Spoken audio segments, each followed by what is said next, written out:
And now let's prepare our hearts and minds for a time of meditation.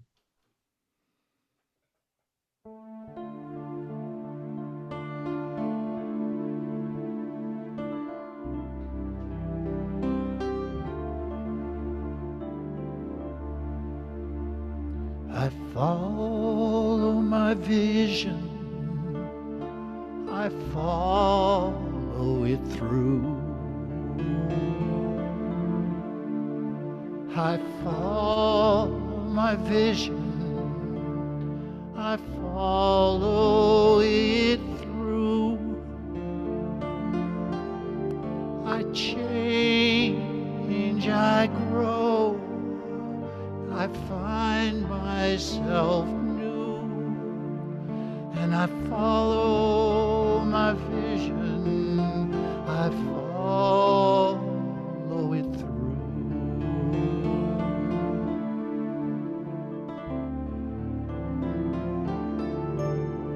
I follow my vision, I follow it through. I follow my vision, I follow it through.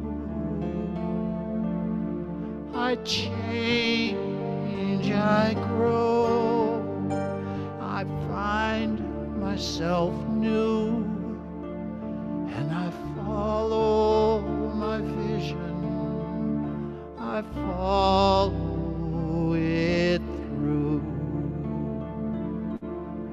Yes, I follow my vision, I follow it through.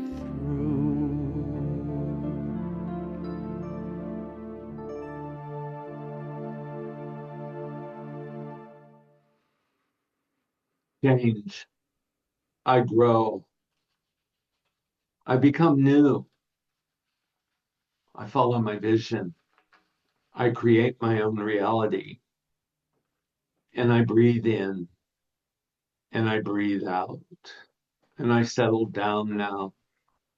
I settled down this morning. I let go of any thoughts or activity that I may have been doing or having prior to this morning's gathering. And I breathe.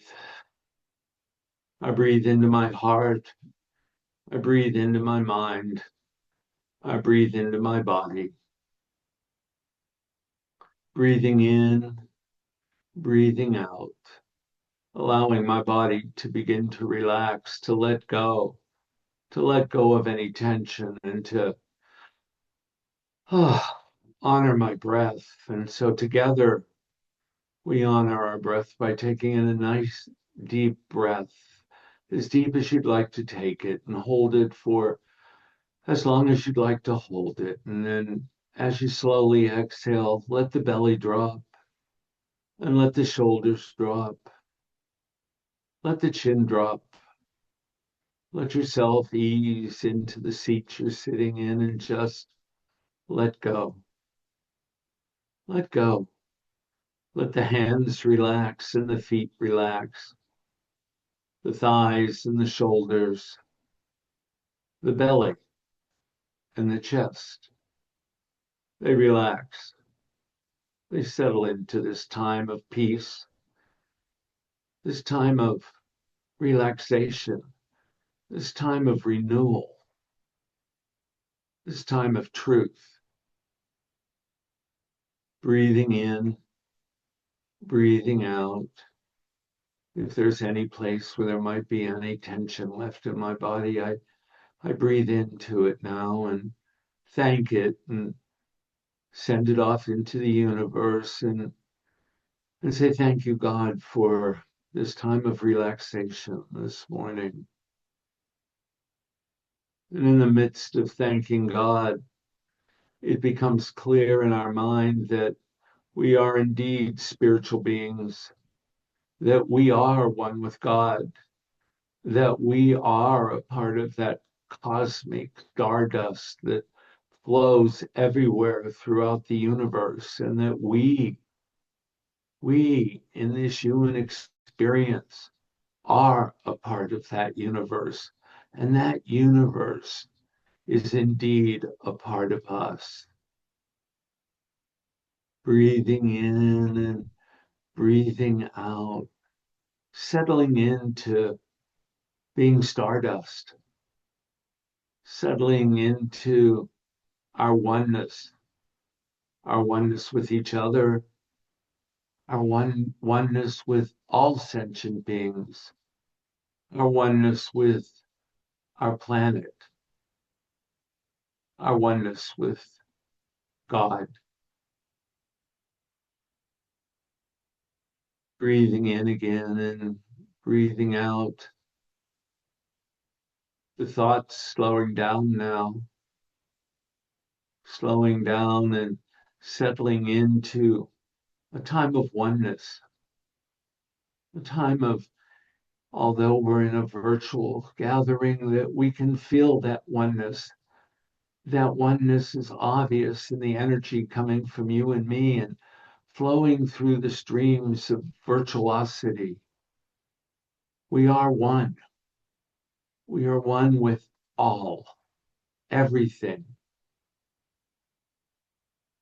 Settling into that space now, settling into a time of quiet, settling into a time of knowing and allowing ourselves be one, to be one with all that is, to be one with all that is.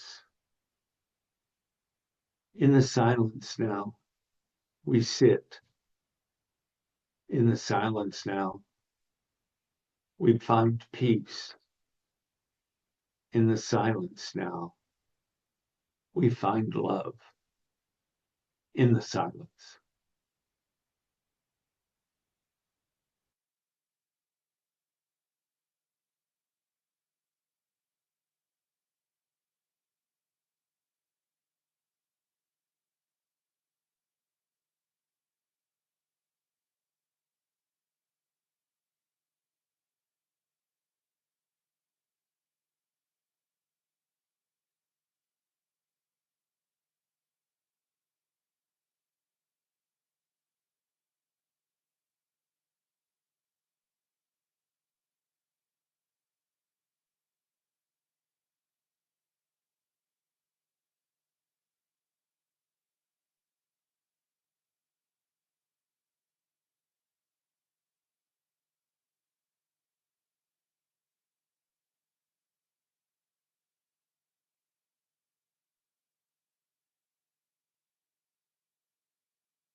Breathing in and breathing out, breathing in and breathing out, and staying here, staying here in the midst of oneness, staying here for a moment, sitting in the oneness of the universe.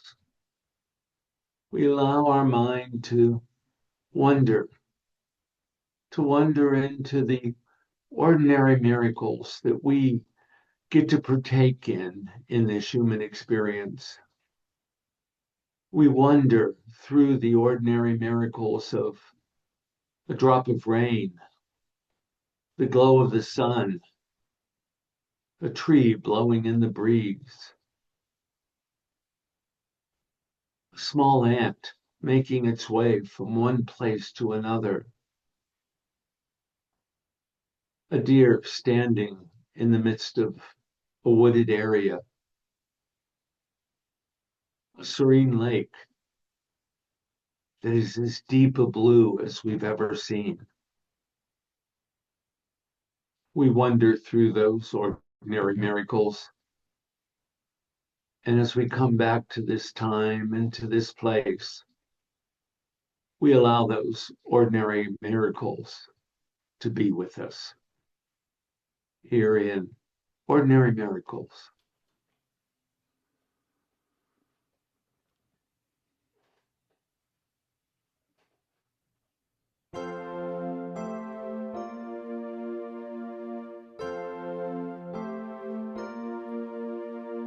It's not that unusual when everything is beautiful. It's just another ordinary miracle today.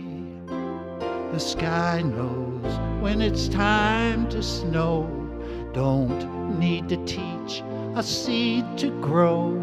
It's just another ordinary miracle today. Life is like a gift, they say, wrapped up for you every day. Open up and find a way to give some of your own.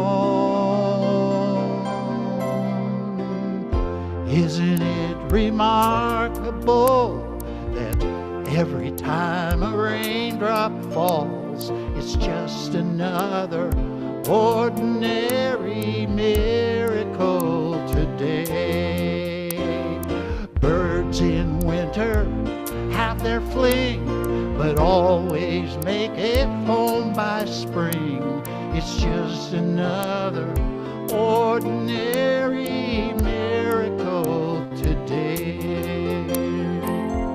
When you wake up every day, please don't throw your dreams away.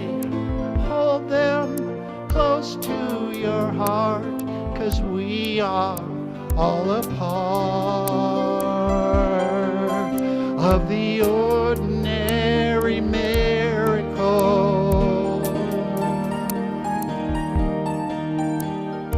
Ordinary miracles. Do you want to see a miracle?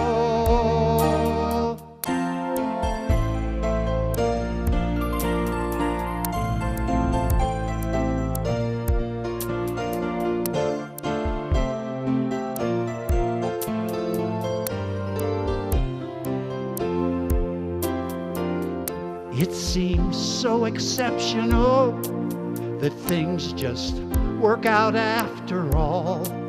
It's just another ordinary miracle today. The sun comes up and shines so bright, then disappears again at night. It's just another ordinary miracle today. Ooh,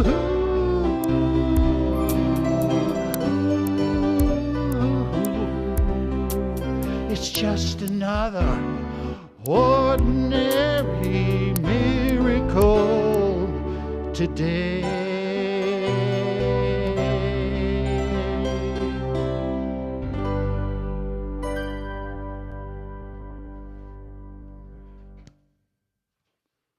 Music Ministry of David Trolley. Thank you, David. That was just perfect. Thank you.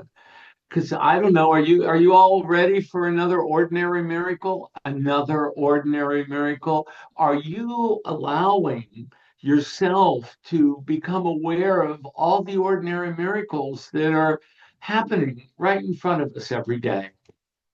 Well, we all can be because let's start with another question. Are your thoughts revealing your authentic self, or are they concealing it? And are you allowing your thoughts to reveal ordinary miracles, or are they concealing it? What if the thoughts you think are shaping the life you live? This week, we're going to explore on our quest, on our study of Lessons in Truth by Emily Cady. This week, we're going to explore the creative power of thinking thinking, and how our inner dialogue influences our experiences of the world. Emily Cady reminds us that our minds are not passive, they are powerful instruments of creation. So, to live authentically, our theme this year, we must become aware of the thoughts we've been unconsciously believing. One more time, we must become aware of the thoughts that we've been unconsciously believing and begin to choose those that align with truth. Katie invites us into a deeper awareness of the stories we tell ourselves and the freedom that comes when we no longer believe everything we think. So this week, as you move through the week, practice observing one recurring thought pattern this week. One recurring thought pattern that happens over and over and over again. And observe it without judging it or believing it. Just simply notice that recurrent thought pattern. There was a little boy and he asked his grandmother, "Grandma, where do thoughts come from?" And she smiled and she said, "Well, sweetheart, some come from God, and some come from what we've learned, and some just wander in looking for a place to stay." And he thought about that, and he thought about that for a minute, and then he asked Grandma, "So do I have to let them all move in?" And she laughed and she said, "No, dear, your mind is not a hotel." Well, I love that image because many of us have been giving permanent residence to thoughts that were only supposed to pass on through, that weren't meant for us to invite in for breakfast in bed and to stay for an extended period of time. Emily Cady would say that spiritual growth begins when we stop believing every thought that knocks on the door of consciousness. There was a grandfather who was talking with his grandson. The boy had gotten into an argument at school and was upset. The grandfather said, "Well, inside each of us, there are two wolves. One wolf lives in anger and fear and resentment and judgment and scarcity. And the other wolf lives in peace and kindness and faith and gratitude. And these two wolves, they're always fighting." And the boy thought for a moment and asked, "Grandpa, which wolf wins?" And Grandpa smiled and said, "The one you feed." Most of you have heard a similar story than that. And the challenge is that we often don't realize how much feeding we're doing. Every day we feed thoughts, we feed beliefs, we feed assumptions. And over time, those thoughts begin shaping our experience of life. We begin to let the ordinary miracles pass on by without even noticing them. We begin to become passive to the beauty of this world, to the beauty of connection, to the beauty of being in the midst of a human experience. But Emily Cady, in Lessons in Truth, brings a radical premise forward.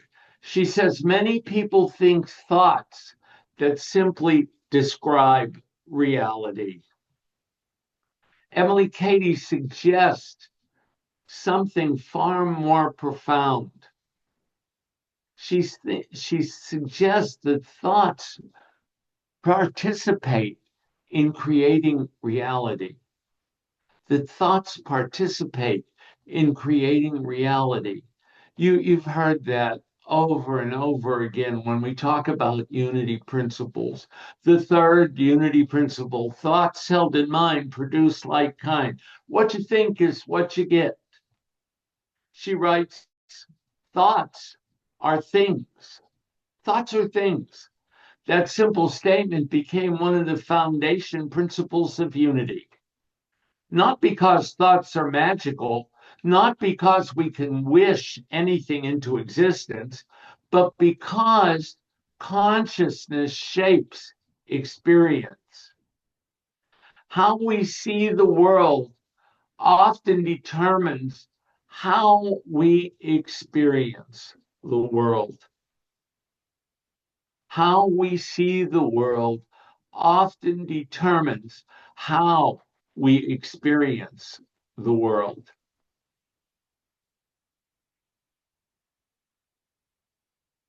Many of us live inside inherited thought systems.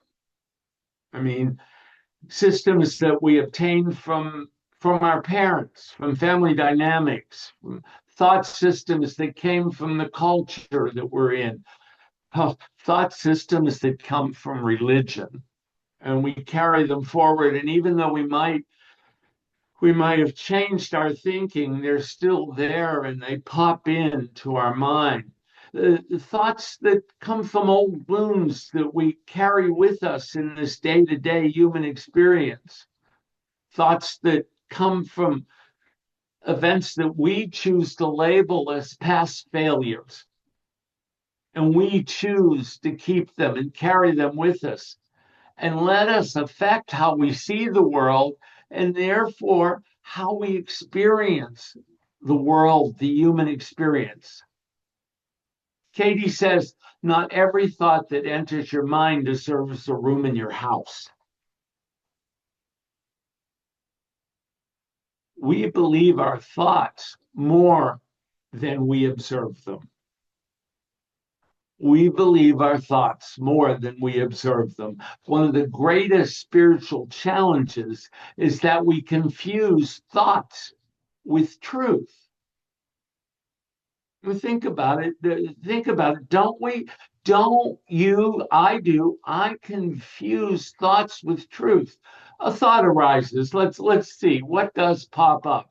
Oh, I'm too old. Nothing ever changes. People don't care.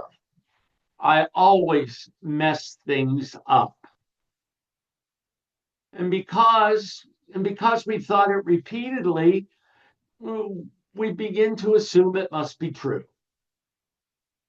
But repetition is not truth.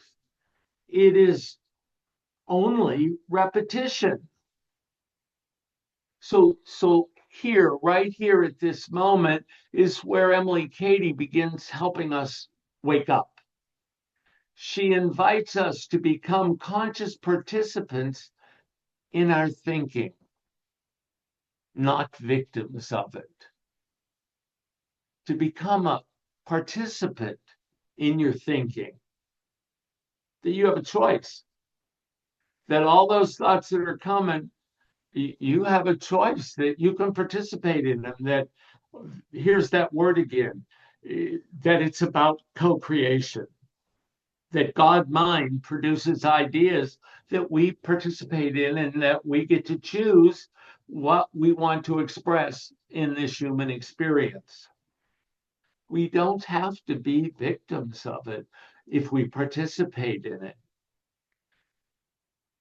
Last week, Reverend Jen talked about expressions of divine life.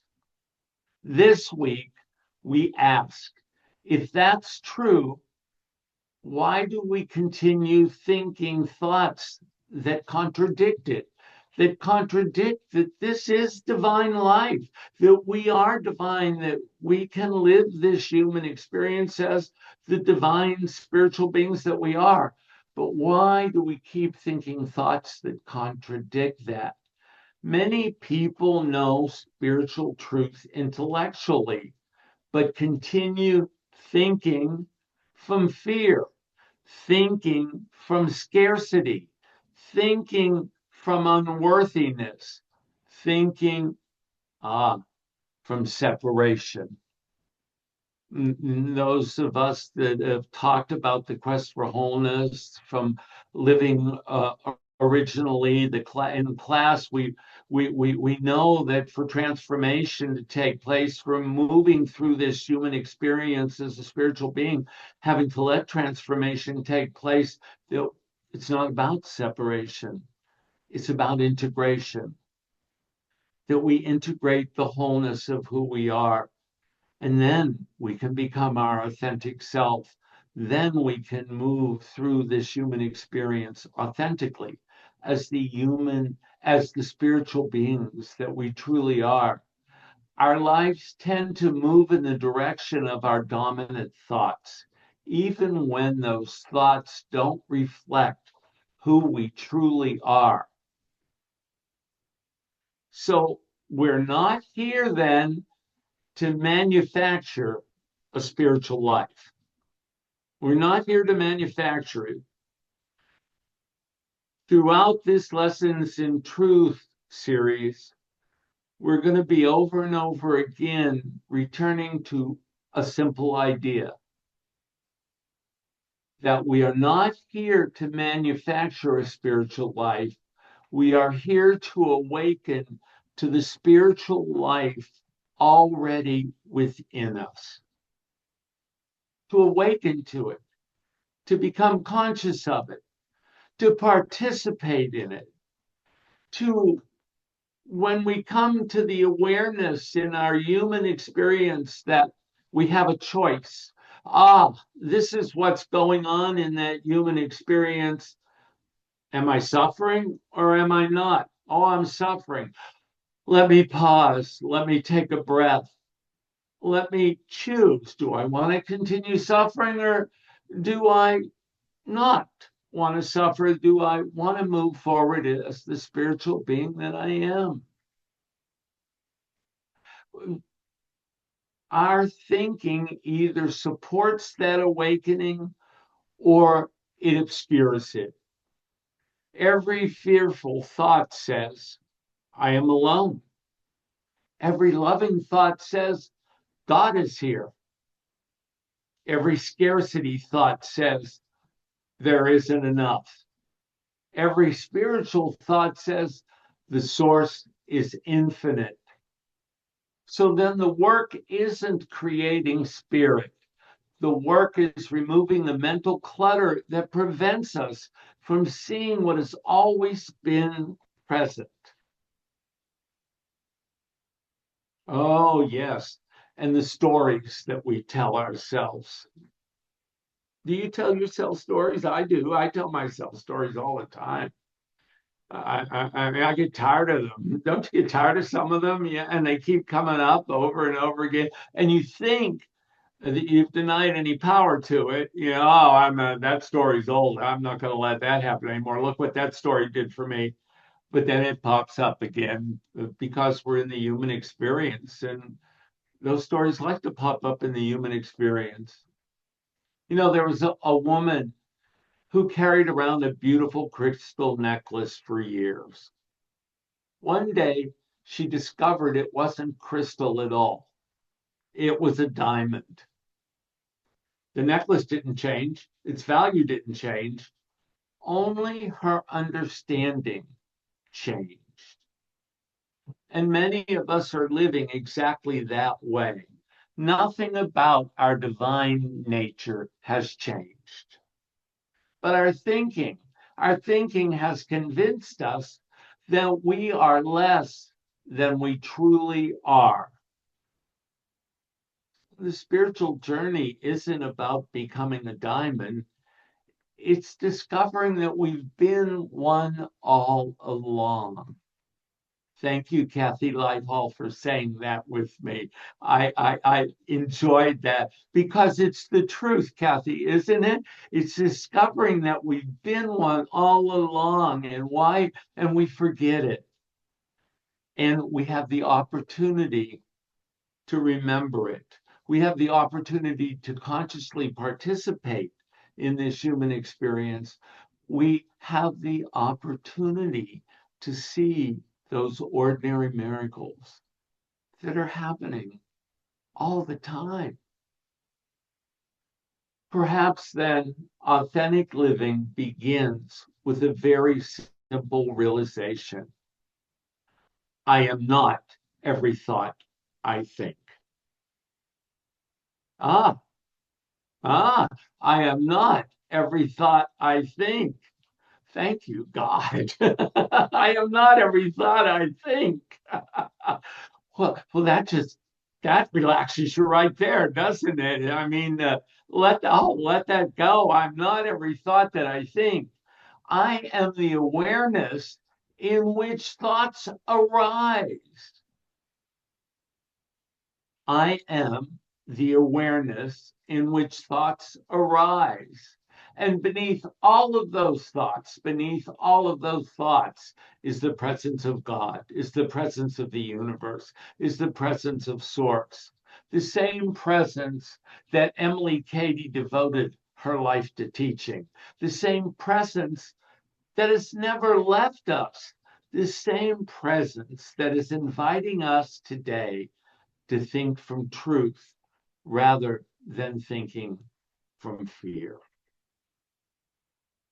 So as you move through your week, I have an affirmation that I'd like us to share together.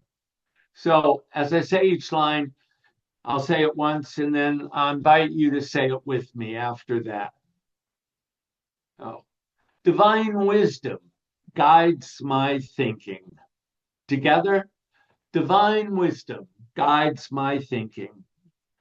I release thoughts that no longer serve me. Together, I release thoughts that no longer serve me. I awaken to the life of spirit already within me. Together, I awaken to the life of spirit already within me. I think from truth. Together, I think from truth. I live authentically. Together, I live authentically. So go forth this week, go forth for the rest of your human experience and participate. Participate consciously. Participate consciously in your thoughts. Participate consciously in what thoughts you grab onto, and participate consciously in what you bring into, what you manifest, what you express in this human experience. Thank you. Have a good week. Thanks for being here.